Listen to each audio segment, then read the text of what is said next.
Hello, and welcome to another episode of Tuesdays with Tally. This is episode 70, and I'm your host, Brian Tally.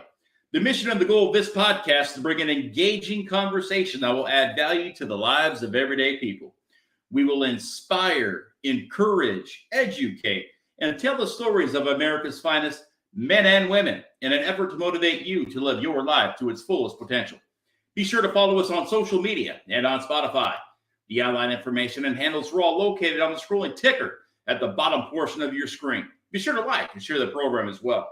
You can also support the program by going to Anchor FM or Spotify and clicking the support button. Folks, today we celebrate the 247th birthday of the United States Marine Corps. What better way to celebrate this beautiful day than with a glass of the smoothest bourbon around? Simplify Brands is a Texas veteran-owned business that produces Big Stick Bourbon, a world-class bourbon that supports and honors our military. The symbols on the label represent every branch of the armed forces. Big Stick Bourbon has a unique taste, and they even put a charred oak stick in every bottle. Their patented design enhances the flavor and smoothness. The proof is 95, which is symbolic of the 5% profits that are donated to military charities. Get your bottle today and visit bigstickspirits.com and find the nearest retailer near you. Bigstickspirits.com, where the size of the stick matters and the whiskey is smooth. Bigstickspirits.com. Happy birthday, Marines. Folks, we have a very special guest joining us on today's program. A friend, a warrior, a fighter, a father, a patriot, a U.S. Marine, a Purple Heart recipient, and if I may add, an unapologetic American. Folks, we are talking about Shane Kruchten, who joined the Marine Corps in 2002 on his 17th birthday and was a part of the invasion force into Iraq. On April 29, 2003, Shane was wounded in action. Luckily, he was able to return to service after a week where he served with 3-5 until 2004. Shane was later medically retired in 2005 as a result of his injury. Post-Marine Corps, Shane became a professional MMA fighter and has had 32 fights spanning a 17-year period. He had the honor of donating all his winnings, minus the camps and trainer fees, to wounded veterans. Shane is a first-degree black belt in Brazilian Jiu-Jitsu under Johnny Faria and the Alliance lineage.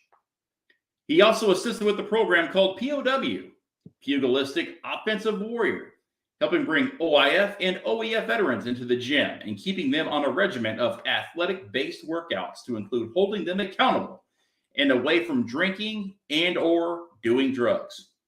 Shane also runs a nonprofit currently called Alliance Eastlake Foundation in San Diego, California, where they take veterans with PTSD and give them free jiu-jitsu for life. With that, we are honored to be joined by Shane Kruchten. How are you, brother? Holy shit, my freedom boner is hard after hearing that. Anyways, brother, happy birthday. And happy birthday. I made a shirt this morning. I had something on my mind, and I'm like, you know what? I got to break out the crayons and an old white T-shirt and kind of dress up a little bit for the occasion today. I was pretty excited to have you. I mean, I just had to pull out a flamethrower. Yeah, totally, man. I love that. Did you just like literally just crawl out of bed for this or what? I mean, pretty much, man. I was ready for PT, but then I saw a flamethrower and it kind of, it's kind of like the whole Marine Corps thing. Like, ooh, helicopter. And then you're like, oh, fuck, I just got a text from Tally. Oh, shit, I got to do this damn podcast. Podcast! There's no PT yet. Love it, man. Love it. Love it. Well, man, listen, I know we're kind of acting a part right now, but not really because we're fucking jarheads. But I want to get a little serious for a little bit with you and kind of do a great podcast here that will add value to the lives of everyday people, to include our brothers and sisters in the Marine Corps and U.S. Armed Services. And they would love to hear from a man like yourself, the war rhino, the one and the only. Shane, where did you grow up? So I grew up in northern Wisconsin, up in a little tiny town called Amro, outside of Oshkosh. Yes, Oshkosh is real, people. It's So not just the dungarees, right? Like, you know what I mean? Like Oshkosh, no. Bagosh. So my mom actually worked at Oshkosh Bagosh. She was a seamstress for almost 20 years. So my mom's a hardworking lady, and I think that kind of instilled who I am today, raising me that way. So raising me as, working hard and never quitting, never taking no for an answer. Yeah, I love it, man. Yeah, and that's what probably led you into the Marine Corps. What inspired you to join the Marine Corps, actually? Real young, I was in junior ROTC, JROTC, and so I was in with 4 other people. There was a whole group. There was like 20, 30 people of us. The local National Guard unit, 1157. There's a transport company for the U.S. Army out in Wisconsin, and they would hold these little like JROTC meetings, and they would let us, teach us how to be, follow commands and march and do these field ops and stuff. And there was 4 of us. It was myself, Sam, Shane, Curtis. We would sit there, and we would always try to think about ways to not tell them we wanted to be Marines, but and still follow the little Army protocol. And so we'd always get in trouble because we'd be like, "We're gonna be Marines." We're little tiny kids, and my whole origin is unlike a lot of people. So I have family members, all Marines. I have one army uncle. Hey, we got to forgive them. Not everybody can be perfect. So I ended up when I was young, I told my dad, I said, hey, I'm going to be a Marine. And my dad goes, wow, you're about as retarded as I was. And I was like, I love you. So my family was very supportive, but September 11th kind of changed everything for me. I was a junior in high school. I was 16, and September 11th happened. And I remember, it's funny because I had a conversation last night with a friend of mine, and they were asking me the same thing. When I was little, what pushed me into JROTC, let's back up for a second. What pushed me into that is watching the movie Born on the 4th of July.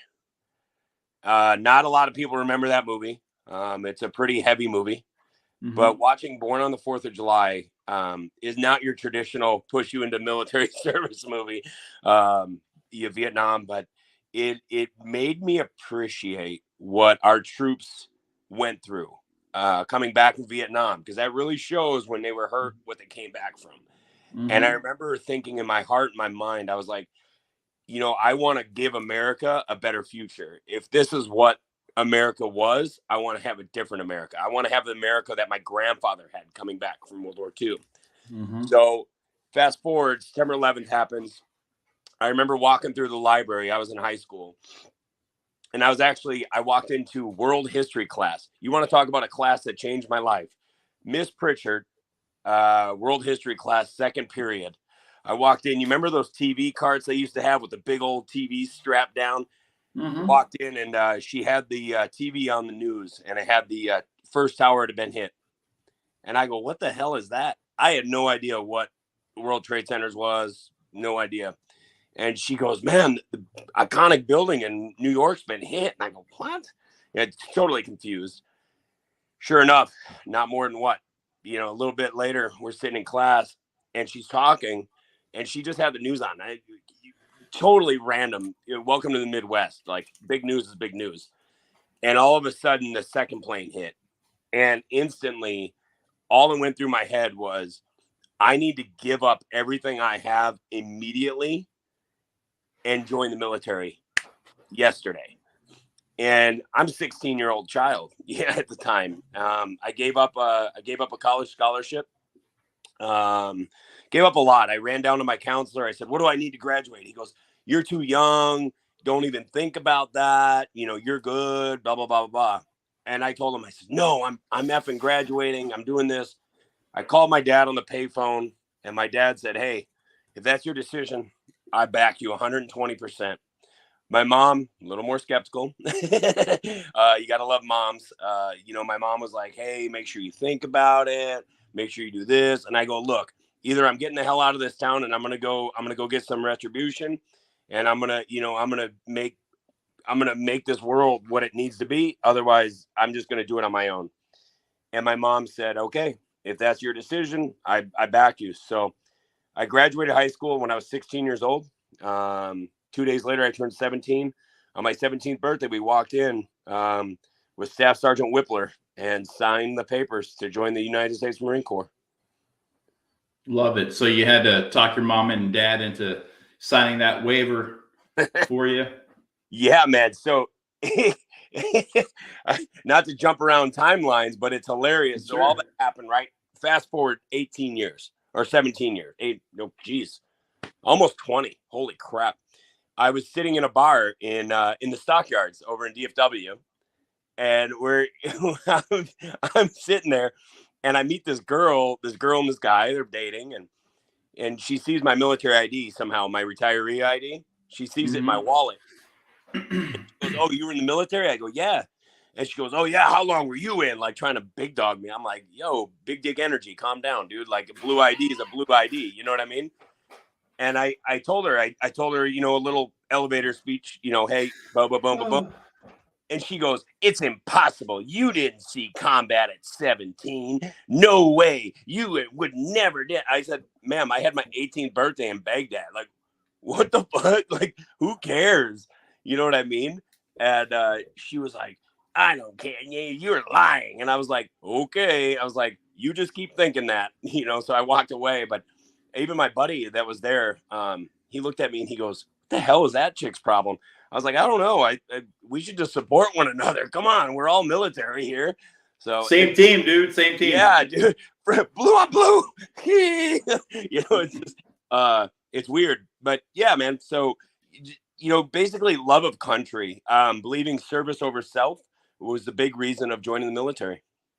Mm-hmm. Yeah, that's there's not a lot of folks out there like you, that want to sacrifice literally almost everything, for the betterment of our country. And like you said, the Vietnam veteran population and community is the most undervalued and the most underappreciated veterans that our country has ever seen. 100%. And like I tell people right now, in 2022, it's a great time to be a veteran.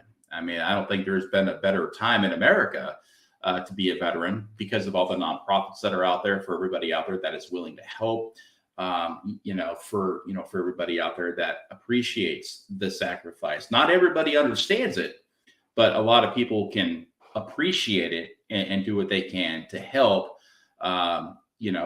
those veterans that may be going through challenging times in their life. And of course, we all know veteran suicide is through the roof. Yeah. And a lot of these programs are designed to help those veterans get through some of their most trying times after experiencing trauma, from serving our great nation. Now, I want you to describe the sacrifice that through Shane's eyes, when you're overseas serving in Iraq for your country. Describe that sacrifice. All I could think about, and it's funny because I still have the letter to this day. I wrote a letter to my niece, Savannah, and I carried it in my vest, in my just in case letter. Geez, goosebumps even remembering it. Wow. Ugh, arms just going crazy. It does happen. Yeah, man. So, it's a great question, Tally. I mean, sorry, I got a little emotional here for a hot sec, but it's weird. All you can think about, and all I could think about was the beautiful faces of everybody my age, my friends in high school. All I could think about is those pricks coming back to America. That's literally all I could think about. I could think about, being able to go to church, women not wearing hijabs. I could think about, women being able to vote, women being able to have a voice, men being able to do what they wanted, not being forced into things. When I went over, that's all I could think about. And I was like, hey, look, if I'm going to go overseas and I'm going to do this, I'm doing this on my own fruition. I'm doing this for my own cognizance, but for the greater good the flag I love and the people I call my family. And I call America my family. Like I was born, I will bleed, and I will die red, white, and blue. There is no question. There is never going to be there's not one soul in this world that can question my, allegiance to this beautiful country. And I always say I've been to over 30 countries in my life. I'm blessed to have been to 30 countries. And that's outside the military. With the military, I've been to 36. And it's insane to think. And it breaks my heart when I see people stomping on the flag, burning the flag, talking down, saying that America's racist, America's bigots, America's horrible, it's trash. But you know what? And you can attest, that's what I fought for, man. I fought for their voice, whether people like it or not. And I'm gonna jump on the bandwagon of my really close friend. I'm really good friends with Nate Boyer right now. Nate Boyer, absolute American success story. I'm a big fan of Nate. 100%. Good friend of mine. I text him 24/7, 365. I can text him and I'll get responses. Nate is the only man that stood by Colin Kaepernick when Colin took a knee. Now, I'm guilty, as well as so many other patriots in this world. When Colin Kaepernick played in San Diego, California at Qualcomm, I yelled right during the national anthem. And I said, stand the F up, you coward. Now, I look back and I'm like, why did I do that? Right? I fought for his right to do that. He wasn't swearing. He didn't, turn his back. He just took a knee. Now I start thinking about taking a knee. And it's weird because when you fight for something, you need to believe in it all or believe in nothing. And I believe that.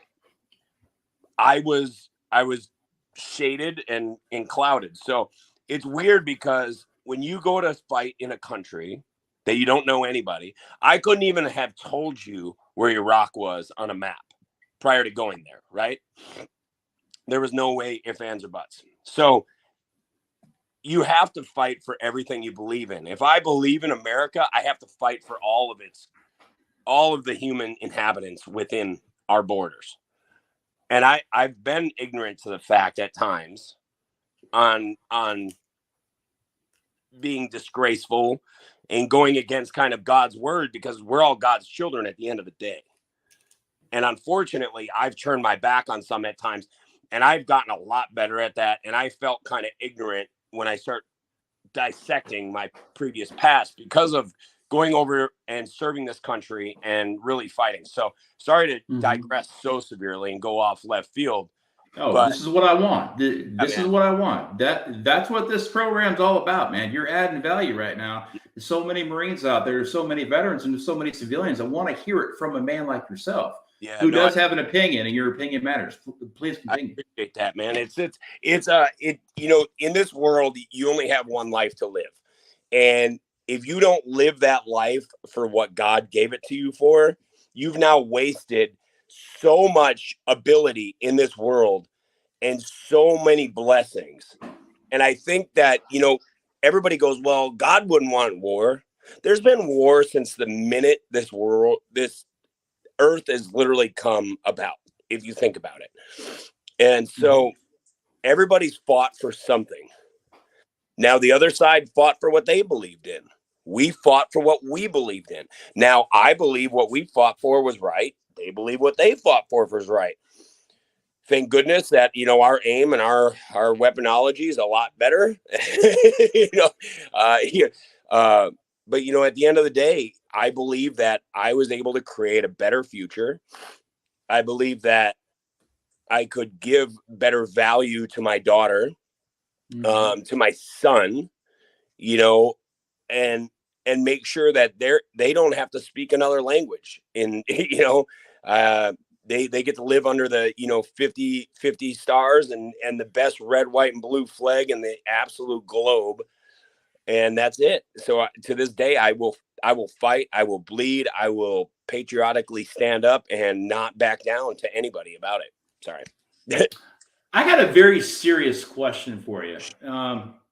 You mentioned there is a lot of Americans that are disrespecting America, that are no longer patriotic, that have stepped on the flag, that have burned the flag, that have desecrated on our flag, and it does hurt.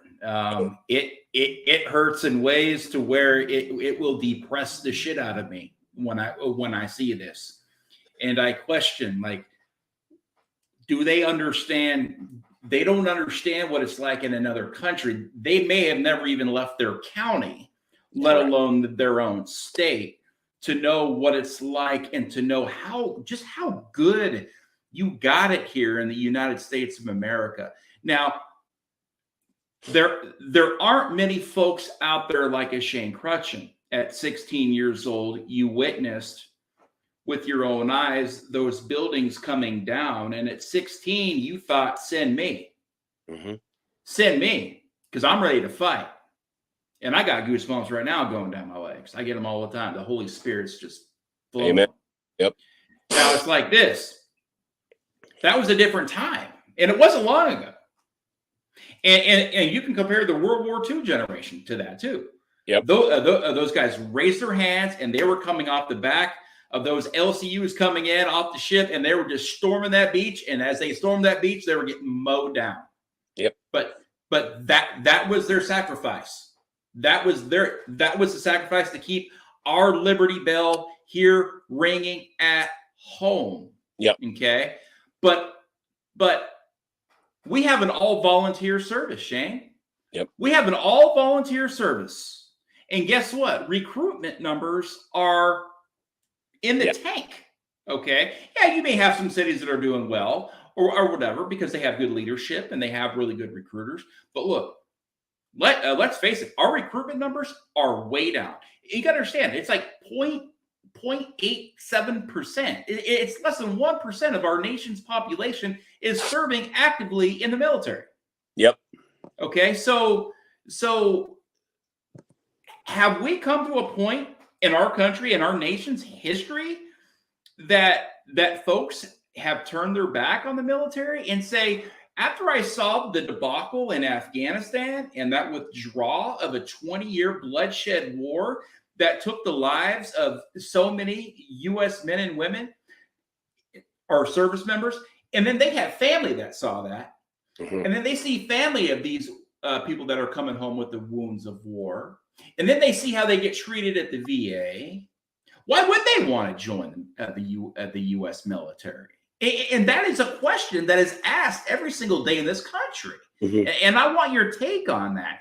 Are we losing? Are we losing America? Or are we losing our next generation of perhaps the future of America and the future of war fighting in the world? Because look, let's face it, like you said, there's always going to be a war. There's always going to be a fight. And when the United States of America is sitting on the top of that mountain, we always have a bullseye on our back. And unless we have a good war fighting capabilities, we're going to lose our country. What do you think about that? That's a heavy, heavy statement. So, I mean, you see that tattoo, "We the People," right? Well, mine isn't as cool as yours, but yeah. God bless you. Got the 13 stars and bars, right? Love. I look at it as I will bleed that until the day I die. Oh, me too. I took an oath that I can't do much anymore. I can't low crawl and shit, but I got a trigger finger. It's pretty good. I think that's one of the only fingers I haven't broken. If you notice, I have screwed up digits, but it's fucking send it. Let's go. You know what I mean? Always, baby. It's really weird that you asked that because I've been asked this question before. And, a few weeks ago in church, we had an amazing speaker. And, he's talking about the woke culture.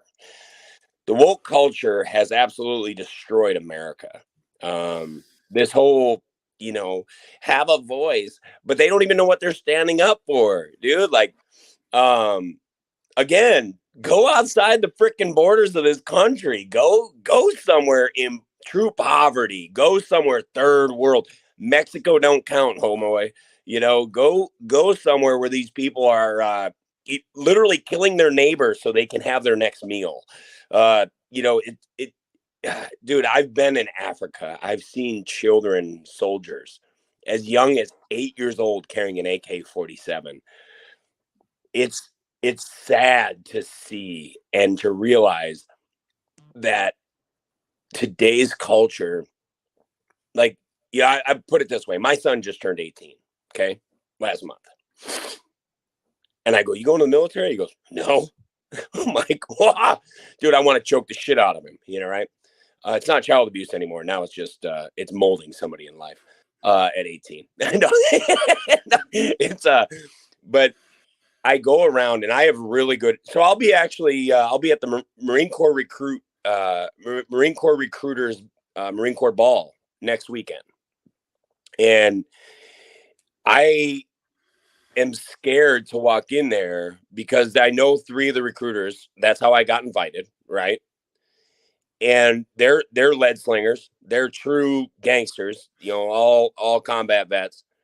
And they said 98% of everybody in that room has never even seen a deployment, never even been anywhere. Right now, there's peacetime Marines, there's wartime Marines, there's the P.O.W s, there's the grunts, there's the real gunslingers.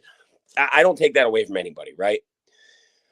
But at the end of the day, I'm like, yo, how's the recruitment numbers going? I asked my boy, and he recruits up in Orange County and California. And he said, bro, it's one of the hardest times right now. He averages 2 poolies a month. 2. Yeah, 2 ain't gonna cut it. You got to put more on deck. I mean, dude, I remember when I was in, there was like 50, 60, 70 Marines going to MEPS with me. That was in 1994. That are just, they're all motivated. They're hanging out at the recruiting station. They're doing pull-ups. They're like, they're all like fucking motivational runs in your red freaking RS shirt. You know what I mean? Like, you're wearing that shit down the hall, down the halls of your high school. And now that's gone. I don't see any of that, anymore. No. And again, where are we headed? And this is scary. I mean, if you really think about it. I've been a fan since I was 16, Tally. I've been a big fan of mandatory military service. I'm a huge proponent of it. Almost every country in the world does it. We're the only country that doesn't do it. Even England does it. What the hell? England does it. Australia. I mean, the list goes on. Every country. Israel does it. Israel has, you can do, I think it's 2 or 3 years. I'm not familiar with other countries, right? But a lot of those guys, they literally say, if you want to go to college, you have to join the military first. I'm a big proponent of that.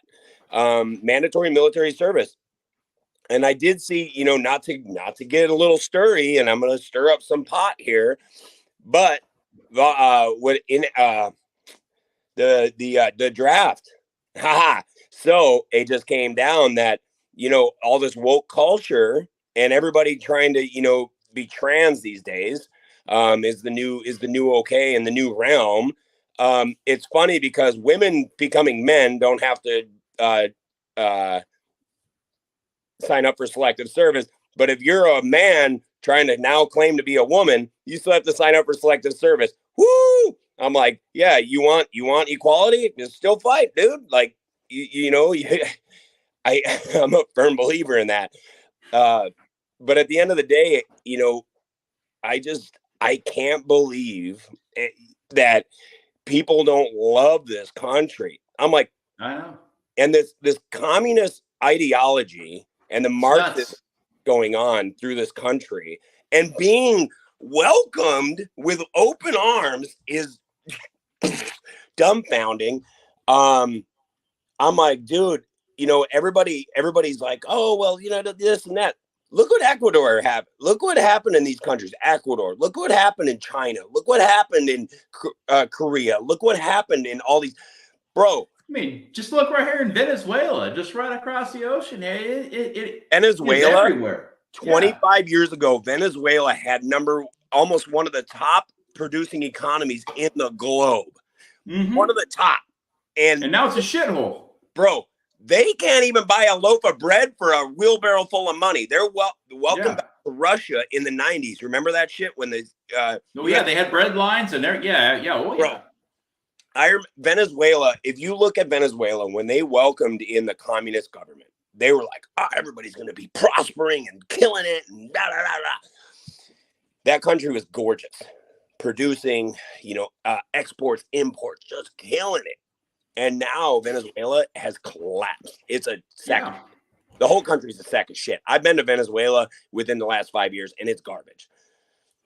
Yeah, and what our country's done is they've been taking a little bit, and then in 2020 they took a chunk. Yep. And people don't understand what once they take it, you ain't getting it back. You're not getting it back, and that's 2020 was it was a scamdemic, 100% scamdemic. They scammed us.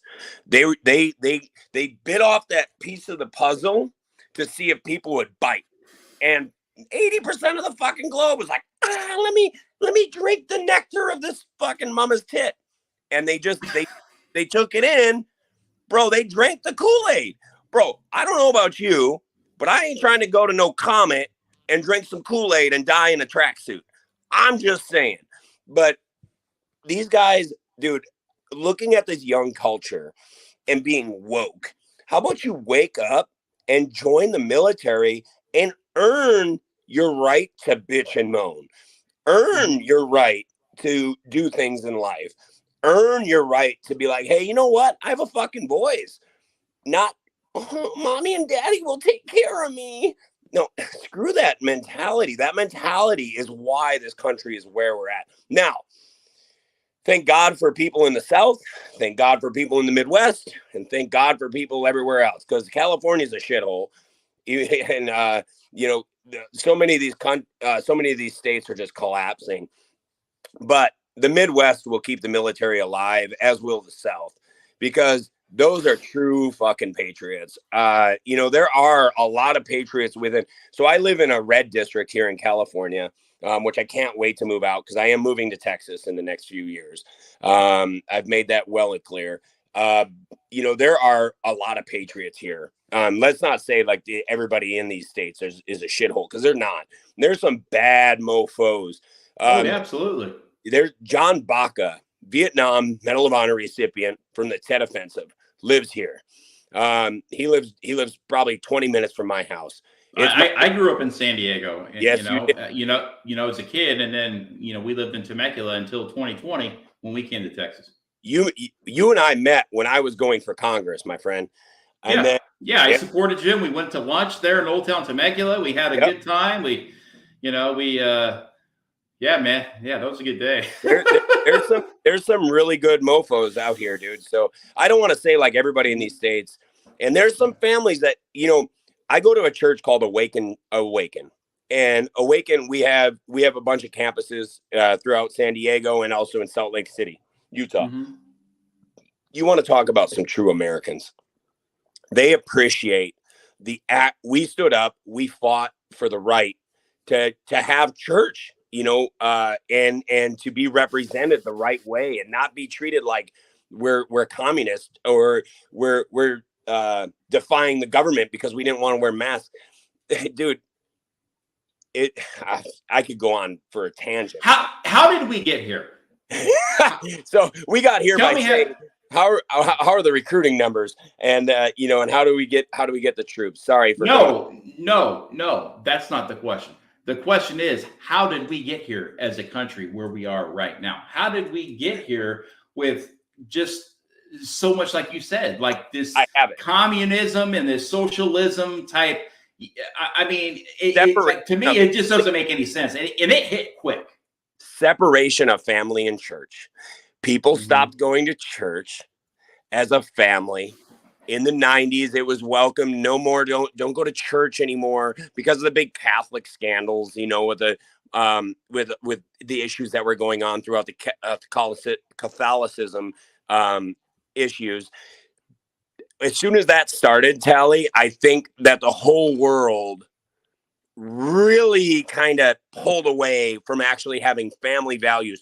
Look at the divorce rates in the last 20 years have quadrupled to where they were in the 90s, 80s, 70s. And you can go back in future, right? Mm-hmm. Why? Because families stopped believing in why and what America was built on. We were built on God, country, and selflessness. We are no longer a country of God, country, and put your country and, you know, everybody, your fellow brother in front of you. We're not that anymore. And it's sad, but we are fighting. There are patriots like myself, yourself, and other patriots that are fighting for the rights and to bring God back into the local communities. I think God is the cornerstone of why and what built this. This country was built on that. That's why we whooped Britain's ass. That's why we kicked them the hell out of this country. Mm-hmm. That's why we've been free since 1776, my friend. There's a reason, right? People lost that memory, and it's sad to see, but it doesn't mean that we've all given up, because we haven't, and we will spread that word. I will be so I was a Marine. I've done contracting post that. I am now one of God's soldiers, and going out and spreading the word, trying to get, God back in people's homes. You have to do that. I have my Bible right here. Amen. Right here. Absolutely. And I got it all flagged for different stuff. I'm going through stuff. Yep. You know what I mean? And I also have written a note, because I can't let it consume my life anymore. Yep. It says, no anger, no worry, no politics. I protect my family. I'm a protector. I'm going to live my life to its fullest, no matter what is in my way or what's going to come into my way. I know right from wrong. Exactly. Okay. I respect everybody. I treat everybody as if the way I want to be treated. Yep. Honor, courage, commitment. It doesn't matter if you're Democrat, liberal, conservative, Republican. I'll treat you the same. Yep. Until you give me a reason to not like you. Yeah. We're friends. Yep. We're Americans. And that's what people need to understand, is that I'm tired of the fighting in this country. I'm tired of the tribalism. I'm tired of all this stuff. It's got to end, folks. Because if it doesn't end, it's going to end real badly. We'll eat ourselves out. Yeah. And it's just, and we're going to have those lines, and we're going to have, the fear of the government. We're going to have the fear of everyday life. Mm-hmm. People are going to be afraid to leave their house. We already have a mental health crisis going on in this country. It's like, folks, you need to let go and let God put him in your life. And I know this is real, folks. It's real. And, and it's coming to every community in America, and if we don't stand up and fight for what's right, and fight for the good of the country, and fight for the betterment of our nation, and fight for our children and their children and their children for generations, as our ancestors did, we're going to lose our country. And I got death before dishonor on my arm right here. Yeah. Death before dishonor. Okay, folks, that means I will lay down my life at any time before I dishonor my country. Yep. I just can't do it, because this is the greatest country in the world. It's the greatest country that God has blessed us. But guess what? When people turn their backs on God, God will take his hands off of us. And now we're left to fend for ourselves. And you see what happens when we're left to fend for ourselves? We can't do it. We can't do it alone. We need God. Yeah, you said it, brother. Amen. Yeah. I'm with it. Well, listen, I want to know what was your proudest moment in the Marine Corps? Whew. It's a tough one. Proudest moment. Proudest moment was being handed my Eagle Globe and Anchor. Being told, congratulations, Marine. Mm-hmm. I got goosebumps right now. I think I get goosebumps all the time. Like, yeah, I never really used to get goosebumps, and I know that God is real because the closer you get to that purpose and to what God's plan is for you. Yeah. Again, that Holy Spirit will flow in ways that you can't explain. And I'm telling you, that's God coming in to say, I'm with you. You know, you're not alone. I was one of the last of the old school Marines, the last of the tricolors when I came in the Marine Corps before the digis came in, you know? And I remember, you know, we ironed our shit and we went out to the field for the crucible. And I remember finishing that last ruck, you know, that last hurrah ruck. And we're standing there, we're all cold. It's fucking, just shit weather. And the, you know, senior DI came up and he goes, congratulations, Marine, and hands you your EGA. You know, and he's, holy shit. I was like, I'm a Marine. And I didn't graduate yet, but when you graduate the Crucible, all that's left is you do a little drill and boom, you're done. So people don't know. But being handed my EGA was something. That was, I think that was your all-tell, you know, big thing that, you know, really made me the proudest mofo in the world. Love it. Yeah. They didn't have the Crucible when I graduated boot camp in 95. I think they started that you were probably one of the first. Yeah. It was kind of new. It was newer. Yeah. Yeah. I think it had probably just started when you went through, or maybe a year before you went through or something. Yeah. They like didn't know. It seemed very, very, baby like they were still trying to figure it out. Yeah, they didn't. Yeah. They were like, well, let's just keep these fuckers awake for 3 days. Well, fucking OJT, dude. You know, it's like, hey, man, we'll figure this shit out, dude. It's like you got some corporals out there motivating the shit out of you freaking recruits. All right, guys, we're going to call this the Crucible. We're going to stay out here for 72 hours. We're going to fucking hump all day. We're going to shoot all night. We're going to fucking eat MREs, and we're going to fucking, dude, I love it. Yeah, I was like, all right. You don't ask questions. You're just like, you know.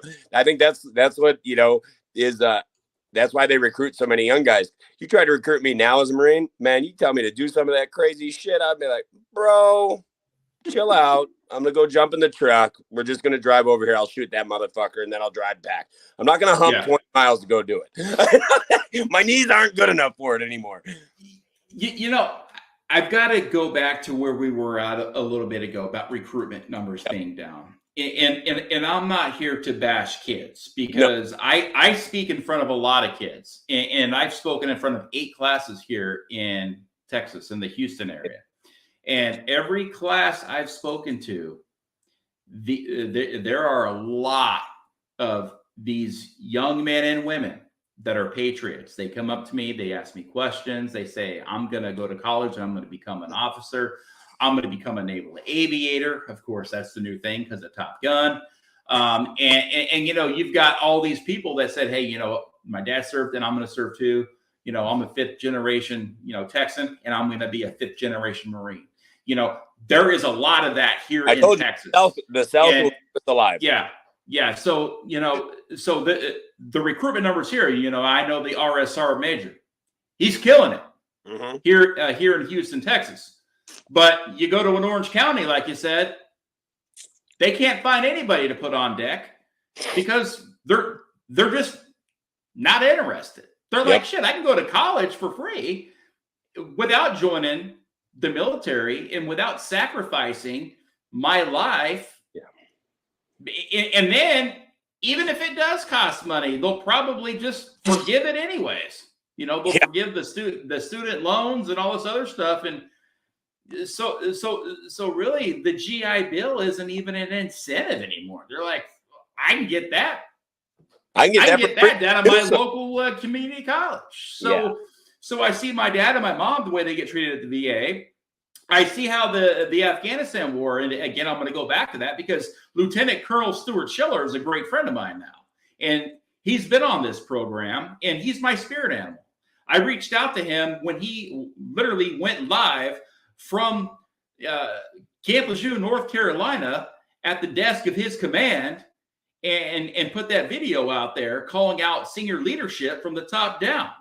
And what he said, and what he said is absolutely correct. Yep. And I don't care. And I will go toe to toe with anybody that disagrees with me and says, well, that was unbecoming of an officer. Look, folks, that he called out something that needed to be exposed, and you need to shine a line on that. It's not always the easiest thing to do, but if you sit back and if you're complacent about it, guess what? We're going to continue to kill more Marines. We're going to continue to kill more soldiers, more airmen, more naval. It doesn't matter. Every single branch of the military is at risk when you have senior leadership that is just willing to put everybody who's serving this country at risk. Exactly. And it doesn't need to be that way, folks. No. It is leadership 101 here. And what Lieutenant Colonel Stuart Scheller said, every single Marine in this country, past, present, and future, needs to have this man's back, because crisis of command is real. And if we don't change it, guess what? Again, we're not going to have a country. Exactly. We don't have a military. We don't have a country. I mean, folks, let's face it here. I mean, this is real. And this is what's going on right now in our military. We have big, big problems, and we can change it. Mm-hmm. We can change it, and we can fix it. But it's going to take a lot of people to come together, to sit down at the same table, and to talk about, okay, how should I run this military? If these generals and all these higher end people actually ran the military as if it was their own son or daughter, what would I want to do? Mm-hmm. How do I want to protect these Marines? How do I want to protect these soldiers? How do I want to lead? Mm-hmm. But yet you can't say mom and dad at the Air Force Academy anymore. I mean, who are we training here for our next generation of warfighters? Dude, we're gonna ask for timeouts. It hurts to laugh, brother. Like, you can't say mom and dad. Yeah. Wait, what happened? Like, bro, I woke up one day and I was like, holy shit! Like, really? So I was the guest of honor. Dude, did you show up like that? Dude, you're one of the raddest dudes I know, man. Look, Crutch, dude. I'm gonna give it to you straight, dude. Fucking War Rhino is real, folks, dude. This guy will roll like this, dude. He will roll out in silkies. He'll play softball. Like, dude, this guy's a legend. Dude, in Texas at Arlington Stadium. Yeah, I saw you. You were hanging out with my good buddy Craig Sawyer. Yeah, Craig. Yeah, you were on opposite teams. I saw you, bro. So I walked out. So ESPN's filming, right? And they're all doing their thing. And in the locker room, I'm walking around with nothing but American flag silkies and a bow tie. And people are like, "Oh yeah, I saw." Yeah, they're like, "What the fuck is who the fuck is this dude?" And I was like, "Hey, guess what? Everybody's getting their jerseys signed by other players." I was like, "Fuck it, sign my chest, sign my back." Yeah. So people were signing me, and Evan, good old Evan, man. Evan's a great soul. Yeah, he has Down syndrome. Mm-hmm. He actually played Turk or whatever his name was in Ozarks. That's Evan that worked at the boathouse. Yeah. So he was there, and him and I became super close friends. Evan's birthday was 2 days ago. Happy birthday. Happy post birthday, Evan, because he's going to probably watch this, and I love you, bro. But that's cool. You want to see a soul, bro, like a guy that doesn't care like that. And he saw me, and I go, Evan, should I wear a shirt? And Evan goes, man, you're a man. Do what you got to do. Evan said it, dude, not me. So I waited until right before the national anthem started, and I'm in the locker room, and I came out with 2 beers in my left hand and a baseball bat in my right, my Texas Rangers hat backwards and my freaking Pit Vipers, and I came sprinting out of the outfield, and you should have seen people's jaws drop. 15,000 people in the stands were like, who the fuck is this guy 80% naked? Well, welcome to Shane's world. They're like, oh, there's the Marine. Yeah, dude, 100%. So even the Marines that were there were like, oh, here it goes. Even warrior. yeah. So I walked out, and then it was my turn to bat. I walked out. So there's a thing. So I'm good friends with the Gronkowski family, as you can see in my Instagram. So I hang out with the Gronks all the time. And so Gordy Gronkowski taught me this a long time ago, taught me this thing called the muscle chug. And you can look at I do travel chugs every airport and everything. So you put your drink on your forearm and you hit it. Well, I walk out to home. I'm walking out to home plate and I go, throw me a beer. And they throw me one. And all the cameras are on me because I'm walking up to bat. And I crack a beer and I slam a muscle chug right before I walk up to bat. And the pitcher that was pitching was from the New York Yankees World Series winning team. And he looks over and he goes, just starts laughing. And they're all, and here comes the Marine. And that's how they announced me. So everybody started laughing and they just accepted it. It's the BDE, I call it, the big dick energy. I walk around with no care, man. Just I live life. I was gifted a life after April 29, 2003. I was gifted a second opportunity in life. Mm-hmm. I have not wasted 1 minute of that second life. And I've made sure of that. And I live it. If you want to check out my Instagram, guys, like war_rhino, you will see I don't waste time in my life. I live it. I make sure my daughter lives a life that I never had. I grew up in a small town. So, I travel, I live it. And it's hard because when you go on a date or you go to, hang out with anybody, first thing I get told all the time, can you wear clothes? And I go, what? And they're like, yeah, we've seen your Instagram. You don't wear clothes often. Can you wear something?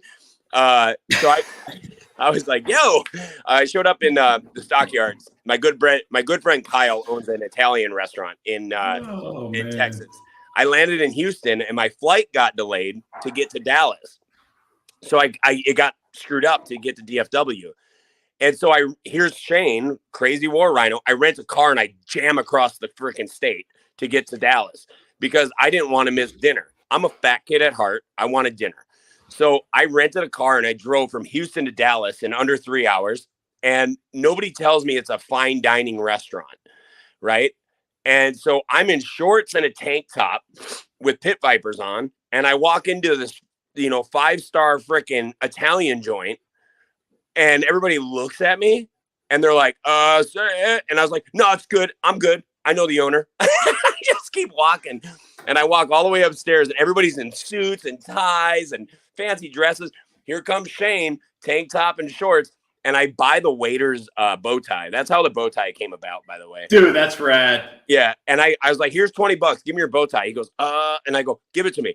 And the owner goes, yeah, just give it to him. I was like, he's like, okay. So I put it on. I go, look, I'm fine dining. And the owner's like, this is Shane. So, it's all about, I don't know, dude, that's just me. But at the end of the day, like, I try to tell people when I get asked to join the Marine Corps or get asked about joining the service or, if you look at my Instagram, I make a lot of jokes about the military. I do. I get asked, it's kind of funny. People go, do you hate the Marine Corps with some of the memes that you put up? Absolutely not. I will die red and gold. Red and gold's my color till the day I die. Sorry, boys and girls, you're stuck with Shane. Everything else, dude, is, love what you go after is what people don't realize in life. You need to love. If you go after something, go after it 110%. Be obsessed with it. Be obsessed. Absolutely. I have failed more than I've ever succeeded in life. I have failed probably 10 times more than I've ever succeeded at certain things. But God damn it, when those successes happen, it is the most glorious thing in the world. And that fuel is what fuels me. So I have a saying that I go by every day, and it's my saying, and I don't give a shit. The only hard day was yesterday. Tomorrow's going to be glorious. You have to get through the shit today to get to the glory. But guess what? Yesterday can't be a boat anchor for tomorrow. So fuck it. Let's go. So that's, you have to live that. Yeah. And you can't So think about this. Love it. If you're in your car, Tally, what's in front of you? Huh? What's in front of you? Traffic? A big ass window, right? Oh, yeah. I thought you were talking about like what's in front of me. No, I like traffic. No. Yeah. Big ass window. Yeah. How do you look behind you? My rear view. How small is that rear view mirror compared to your fucking big ass window? It's like that big. Think about that. Ooh, man, that's awesome. You got a big ass window in front of you. You can see the rest of the world. You want to look behind you. You look through a little tiny fucking lens to look behind you. That's the way it should be. Fuck that. Look forward, my dude. It's a lot easier to see forward than through a little tiny lens. Why in the hell would you look for your future through a lens this big when you can look through a lens that big? That is some very, very good wisdom from a guy who's been in the shit. He's seen the shit. He marches through the shit. And now he's heading out of the shit. But every day could be shit. So you got to keep going. You got to just keep going and find your way out of it. We'll have good days. We'll have bad days. We'll have moments of sadness. We'll have moments of gratitude. And folks, it's all how you it's all how you see it. You can have a positive attitude or you can have a negative attitude. And Shane decides to have that positive attitude, and he decides to live life to its fullest every single day, 110%, and never look back, just straight ahead. But Muhammad Ali said it the best. The only time you lose is when you don't stand up. Yeah, you got to. Yeah, look, we all get knocked down. Adversity is real. We all have bad days. Amen. We all, everybody suffers trauma. Everybody suffers trauma. And folks get knocked down. Folks get depressed. Folks give up. They go to a chair. They gain so much weight. They lose themselves. They lose their identities. They think they're too far gone. They think they can't get up because they've already let themselves go so much that it may take 2 years to get back to where they were before they quit. So they were like, fuck that. It's too much hard work. Guys, you remember, you got one life to live. How do you want to be remembered? What type of legacy do you want to leave behind when you're gone? What type of legacy do you want to leave for your children and for your friends and for your family and for your loved ones, folks? It's up to you. It's up to you if you decide to get up today to get 1% better in life, to get 1% better. That's all it is. It's like a room. It's like a 1,000 square foot room, and you need to tile this room, but you only get one tile a day. How are you going to lay that one tile? You're going to lay it perfectly because you only got one tile, but it's going to take you 1,000 days to get that room done. But once you get that room done, that room is going to be perfect, folks. And that is how you got to look at your body. That is how you got to look at your life. And that is how you got to look at the big picture in life. And I have goosebumps again, because again, folks, it is up to you. Only you can save you. Shane, this has been a great interview. I cannot thank you enough for coming on today, man. This was awesome. I had a great time. It is a beautiful, beautiful time of the year. The fall colors, the changing of the leaves. For all that. It's the Marine Corps birthday. Yeah. And it's the Marine Corps birthday. The only holiday that matters. I was leading up to that. Shane, we sincerely appreciate everything you have done and continue to do for our great nation, our military, and our veteran communities. Your service, sacrifice, and dedication is truly admirable. Happy birthday, Marine, and happy Veterans Day. Happy Veterans Day, brother, and happy birthday. And to everybody out there, real quick, put your hand right here. And you feel that beat? That means you got purpose. Keep it going. Find that purpose. Find that passion. And follow it. Follow it. Right through that front big old glass of the truck. Yep. Don't look in that room. No. Until next time, folks, for Tuesdays with Tally, this is Brian Tally. Good night, Semper Fi.